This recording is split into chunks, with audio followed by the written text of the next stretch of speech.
ดีใจด้วยเฮ้ยแต่งดีใจด้วยดีใจด้วยสบายเจ๊นี่อันนี้กูก็นอนในเมียกูนวดด้วยนี่นะโอ้โหคำเดียวจะพูดหลายๆคำน้องกับเมียเนาะนวดดีๆนั่นเห็นไหมเนี่ยกูสั่งคำเดียวนั่นเดี๋ยวว่าสั่งคำเดียวกูนอนเหรียญโทรศัพท์กูเดินก็ไปเอาปวดขาไงเมียนวดขาไงนี่นะกูอยากเปิดกล้องให้มึงเห็นจริงแล้วมึงทีหลังมึงโทรคอมาเด้อกูอยากรู้ว่ากูนอนอยู่ให้เมียกูนวดขาคำเดียวเท่านั้นเลยไอ้สามีนี่พูดหลายๆคำ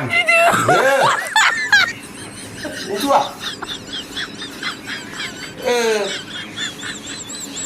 บอกเจ็บตรงไหนปวดตรงนั้นเมียกูนวดให้เลยตายพูดคำเดียวเท่านั้นเองเอาแต่งวันไหนก็บอกเด้อกูดีใจนะดีใจก็มึงจริงที่มึงได้แต่งงานดีใจ